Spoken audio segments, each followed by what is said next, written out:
Okay, thank you. Okay, well, with that, I'll go ahead and convene the final committee of the whole meeting of 2021. This is the December 13th meeting, and we have two items on the agenda tonight. Downtown Pavilion market development, and then the second item is updating the Regional Fire Authority assignment process. And with that, I think we'll go ahead and kick off the Downtown Pavilion market development plan with, I'll ask Amanda to step up and help us with that discussion.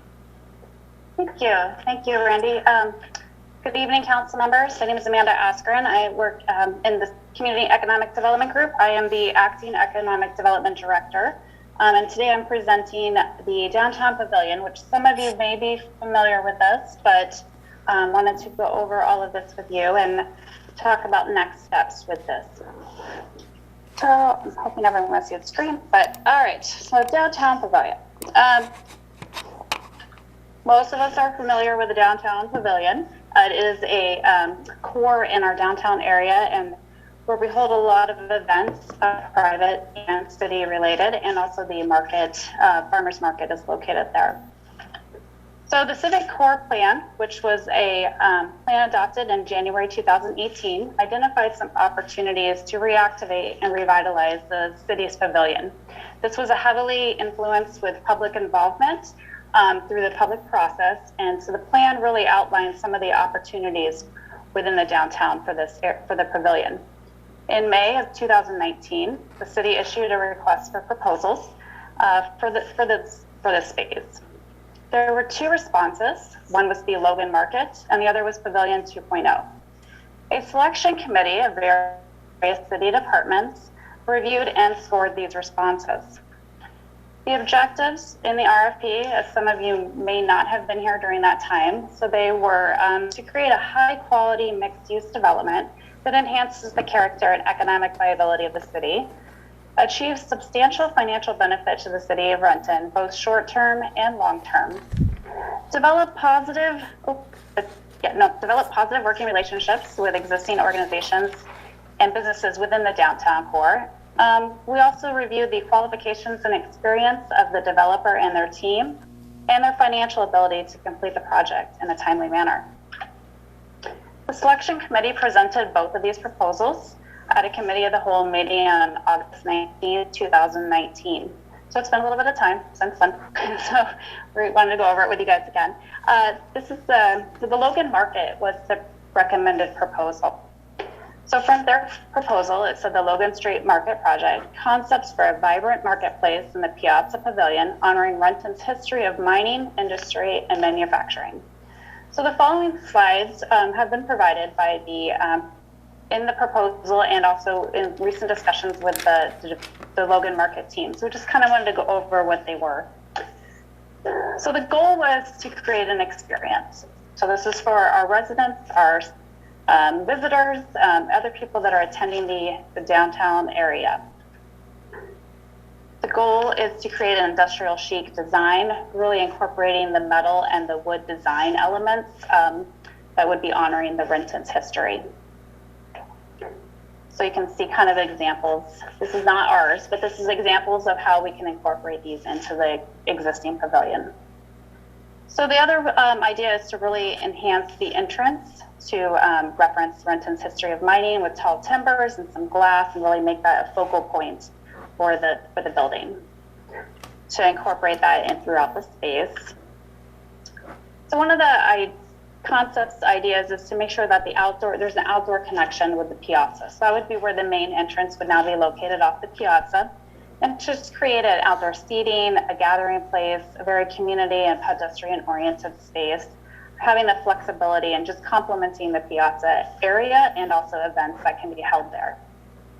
So here's kind of a picture showing the outdoor connection where you have the parking on the north in our city parking garage, but showing the interior and kind of how that complements the outside and how that makes the connection. Logan Avenue Southeast, the goal with that would be a pedestrian area, and that's hopefully the goal through the Civic Core project is to have our farmers market located on that street, and that be a festival street. So that would be really connected with the pavilion. So this is kind of showing how that outdoor-indoor connection for the, you have people walking by and also people dining. So the proposal kind of outlines some of the structural elements that the market team would be bringing, which would be partitions and lighting, and some of the historical elements to really create a combination of open spaces, food, and retail in that space. The market model was based off existing successful markets. One of them is in Wenatchee, which I have been there and have enjoyed my time there. Also Lisbon, randomly, I've also been to that one. So I can see how these can be definitely a crowd drawer and really bring that, I guess, everything to the downtown that we don't have right now. So the name is still not set, so there's just some possibilities here, which we would work out as we go through the design plans. So the Logan Market team, one of their goals was to focus on community. So bringing a vibrancy to the downtown corridor, offering a unique experience in downtown, creating a downtown hub for visitors, and then also supporting the community with after-school arts and culinary programs, and really also focusing on our art and art community. These will kind of go through some of these through the slides. Another goal was the business aspect. So offering a competitive market alternative, creating jobs and pedestrian activity, which would encourage traffic downtown to support our existing businesses and restaurants. And then offering small local retailers a venue for selling their products. So we can also tap into a larger customer base with regional vendors, and also build on our farmers market, an existing farmers market, and continue to build on that platform. One new item would be to offer some culinary classes and a professional kitchen, and to offer transition like seasonal vendors to keep it new and fresh. So another opportunity is to have new public art. So this could be art inside the building and outside the building. And this would really to help focus on the art with our local art community and our art commission that we currently have.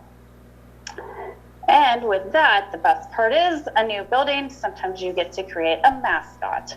So this would be to basically create a brand and have some interest and identification. And this could be through the public art process. But really, the idea that they proposed was a horse to kind of draw on the history of Renton. So being able to incorporate the mascot and the public art within the inside and outside of the facility. So here's kind of an example of how you can incorporate a restaurant into the building. You can see how it kind of just has the flow all together. We'll get to the restaurants in a minute. So here is a layout of the market showing the vendors and the kiosks. So across the top, you'll see a creative learning gallery that we spoke about. There's an artist in residence so they can share their stuff. And then they have the vendors, and then a culinary arts classroom in the kitchen. You'll notice a winery, brewery, and a deli fast casual. We'll get to those in a minute. But the blues are the kiosks. So there's two vendors, and then the other blues are the kiosks. Okay, so the vendors are more longer-term lease, and they would be more of a fixed floor position, where the kiosks are more of short-term, seasonal, and they're movable, which helps create some flexibility in a space. So we've highlighted here the two anchors, which is a deli fast casual and a winery. So the deli fast would be like a bakery or something that would be quick, easy, on-the-go type of items. Proposed time of like 7 a.m. to 9 p.m. And then have the indoor-outdoor seating that connects to the pavilion and what's happening around it. And then also the Anchor B is proposed as a brew pub, open from noon to 10 p.m., serving local beer and wine and having a lunch and dinner menu. And also would have the outdoor-indoor seating. One of the great things about this proposal is the pop-up placement or just the flexibility of the space. So here's showing a pop-up which could be used for a Saturday market or a Christmas market or Renton River Days, where they've taken out the seating that was in there and they were able to add more kiosks and keep the flow and people moving through it and add more vendors. And then if there was an event, because the kiosks are all movable, you can kick them out and then you can put some chairs down and throw a stage down. So it really offers flexibility to kind of meet the needs of what the event is or what the opportunities are within the space. One of the things proposed is a culinary arts program.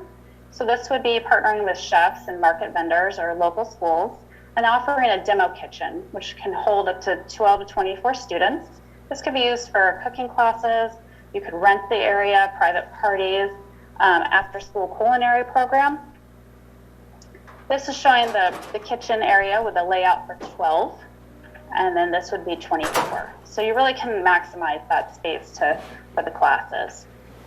And then here's a sample calendar of the events that could be held just to utilize the space. You can see how you can fill up or have private parties throughout the month. That's not happening next month, so don't get too excited, everybody. Okay, so creative learning is on the other side of the building. It's a classroom. It seats up to 20, can be, potentially could be rented by the hour. Could be used for art classes, music lessons, after school programs, great school break classes, also smaller community events. Just offers us some flexibility. So here's a layout showing folding tables and some chairs, pretty regular space. And then also another sample calendar of the events that could be held in there to utilize the space. So the Community and Economic Development Department recommends that Council approve the request to start design and financial contract negotiations with the Logan Market team to convert the pavilion from its current event space to a year-round market and public space. The next steps, if this is acceptable, would be to confirm the recommendation with the committee report. CED staff and an internal city team will meet with the Logan Market to start design and financial discussions. The proposed design and financial recommendations will be brought back to Council for review and approval. Once approved, CED staff and the internal city team will work with the Logan Market team to bring this project to life, and we would definitely keep you updated of the progress as we go. So that is the quick overview of the history to bring those up to speed for those that haven't been involved in this before. Definitely open for questions if anyone has any. Well, thank you very much, Amanda. It was a great presentation. At this point, I'd like to ask if Council has questions. Councilmember O'Halloran. Yeah, actually, I have a question and then a suggestion, actually. So my question is, the pavilion is currently being used by Renton City Catering and for other larger scale events. And what is the proposed future relationship with the current users of the pavilion? Their lease ends at the end of this year, and we have reached out to them and are working with them to extend their lease as we work to finalize some of these details. I know there has been multiple conversations between Renton City and city staff. And the other users, we have the Eyes on Renton, which draws 200-300 people. Where would we be doing those types of events? I think that's what is hopefully, I apparently didn't present it well enough, but the flexibility with the layout and the movable kiosk is that those events could still be held there. It would just be arranging the, the placement of everything to get them to Our hope is to not turn anyone away, is to bring more people to the area. And then if I may, I have a name suggestion. Yeah. Pavilion Place. Pavilion, please. Let me write that down. Good. So if I could go back to Councilmember O'Halloran's first question and just share with you, because I have had direct conversations with Kenny Rogers, who's the current vendor and has the current lease that Amanda indicated expires at the end of this year. I have indicated to Kenny, and he has been forwarded a contract that extends from January 1st of next year, so beginning in about a month here, for 13 months till January 30th, 2023. And after January 31st, 2023, that it would be a month-to-month contract, but we would, for scheduling purposes, we would agree to only do that 3 months at a time. Part of it is just being really sensitive to the fact that Kenny has been first and foremost a great partner for the city, and we honor and value our relationship and our partnership with Kenny. And by giving him this really extended lead time, as well as 3 month extensions, give him the ability to schedule and plan out in a very reasonable way first. Secondly is that, we really want Kenny to be a viable part of downtown. And as many of you know, he's actually getting ready to open up a new venue right across the street as part of the Penny Lofts. And he's currently working on construction there, so he has other things.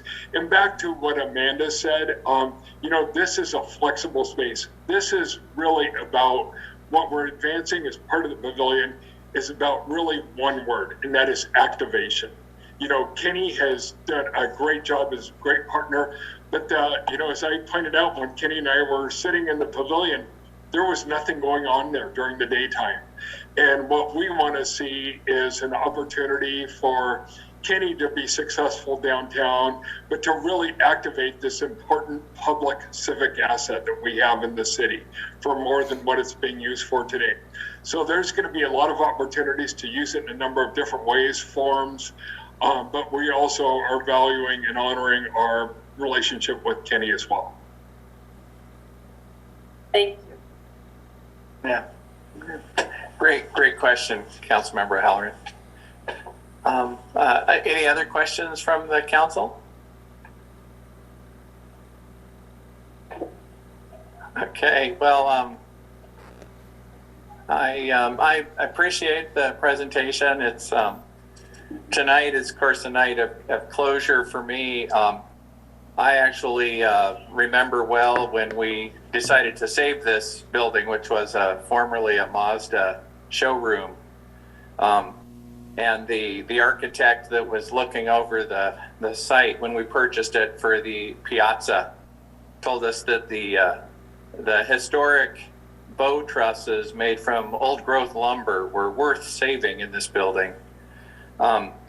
And it actually was surprisingly complicated through the years deciding exactly what to do with that building and what its use should be. And many times we wished that maybe the architect hadn't mentioned the bow trusses. It might have been a lot simpler. But I will say that as somebody who did support building this, the vision actually that we had back then was kind of in keeping with what's just been presented. And we kind of had funding to get to kind of the big open space that it is now, and never really, finished the plan. Having said that, I also really appreciate the discussion about Rain City Catering, which has done just a great job. So I sure hope that we can come up with a plan where they're included in that. Well, thank you very much. Any final thoughts from anybody else? Or ready to move to the next topic? Okay. Thank you. Thanks again, Amanda. And we'll go ahead and move to the Renton Regional Fire Authority rotation plan. And for this, I'll turn it over to Shane. Thank you.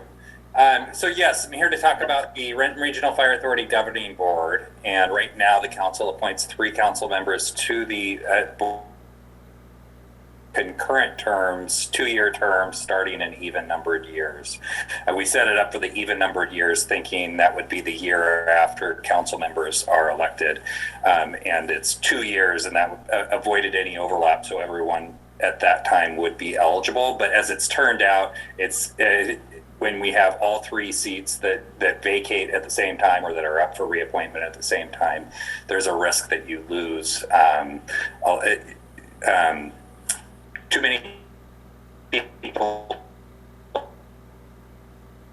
at once. You want to make sure that you have people if it works, so having overlapping terms is recommended in order to address that. So on the agenda tonight, we have a proposed ordinance that would do just that. It would create 3-year terms, and they would rotate every 3 years. But initially, in order to get that rotation going, it would create seat 1 would only be for 1 year starting next year. Seat 2 would only be for 2 years, and seat 3 would be for 3 years. And then after those terms are up, it would be 3 years for every year thereafter. So that's what we have proposed. And if the ordinance is adopted, it will take effect 30 days after adoption, whenever second reading is. We just have it proposed for first reading tonight because your agenda is quite full with ordinances. But it will be 30 days after adoption, and in the meantime, the existing board members will continue to serve as governing board members, and then the council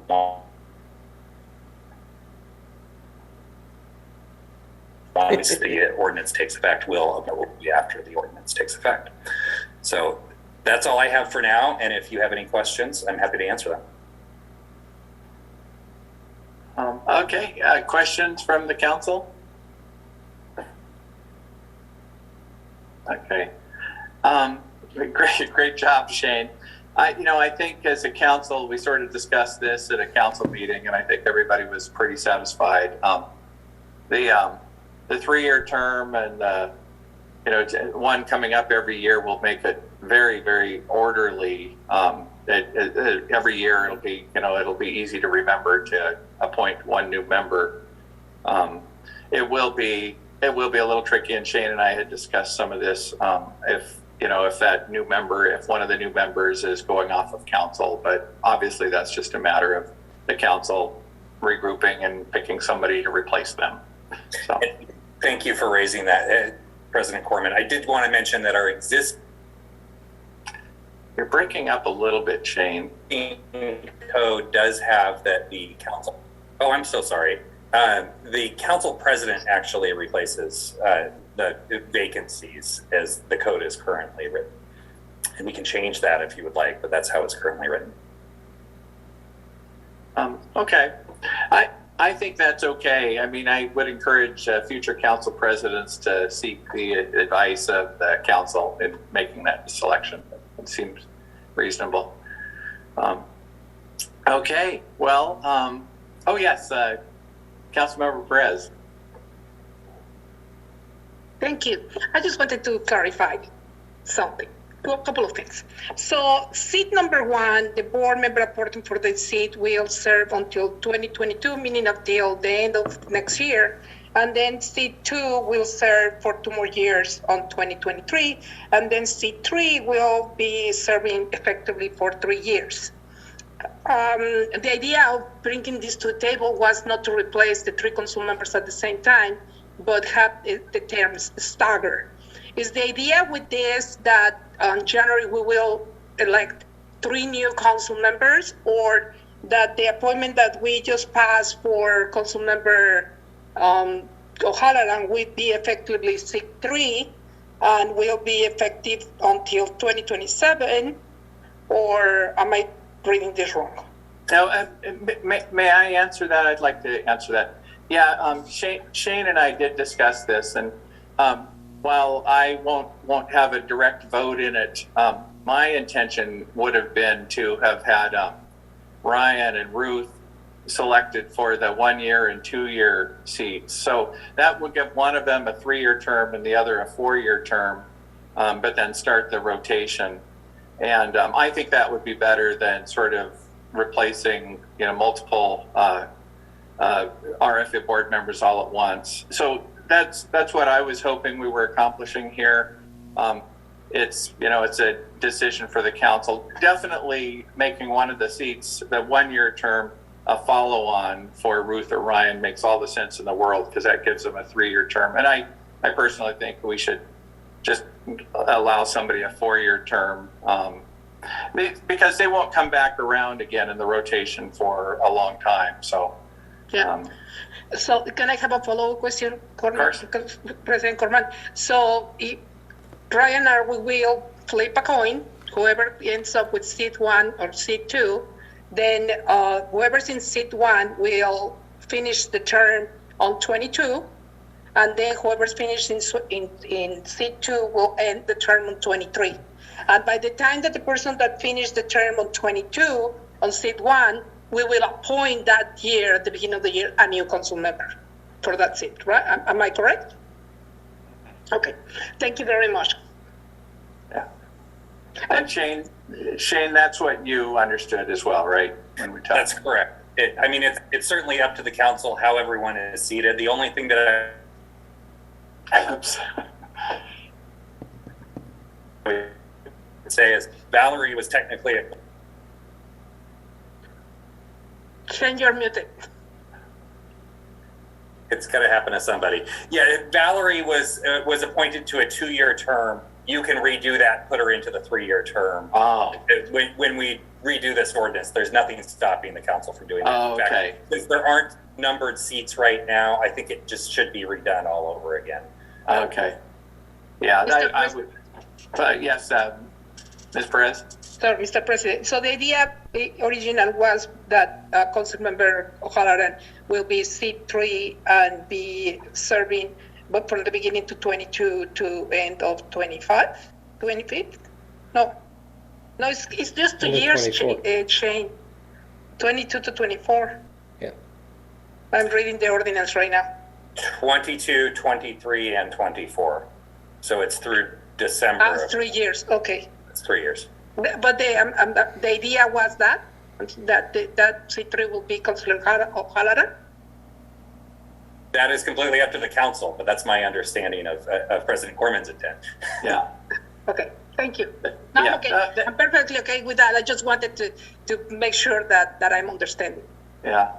And I worked with Shane on this. I think that when we talked about it at the council meeting, I think people were generally in agreement with that approach. So, and I like the idea of a coin flip, or however you and Ryan want to settle that. I should, since we're on the subject of the RFA, I should point out that Councilmember Perez got applause today for having chaired that this last year and having done a remarkable job as chair through a very difficult year. 2021 was in many ways just as hard as 2020, maybe harder in some ways. So thank you, Councilmember Perez, for leading that. And one thing that a 3-year term will do is allow city council members, when you get on the RFA, it would give you more chance to actually become the chair. Councilmember Perez was really on the ball and managed to become vice chair her first year of service on the RFA. But that's an accomplishment to do that. So this would make it easier for future council members if they want to do that. Okay. Oh yes, Council Member McGurven. Thank you, Mr. President. So at the risk of Shane getting all laggy again, I'll ask a question. I think I understood on the, if someone were to not maintain that seat would the appointment, and I'm assuming the answer is probably it's up to council, but would the appointment for the replacement be for the remainder of whatever's left on the unexpired term, as I understand it? So let's say if somebody had 1 year left, obviously they're 1 year replacement, but if they had 2, would it then follow they would fill the remainder of that term? That is how the code is currently written. The code was written anticipating 2-year terms. Now we have 3-year terms. So there's a higher risk. That's a longer period.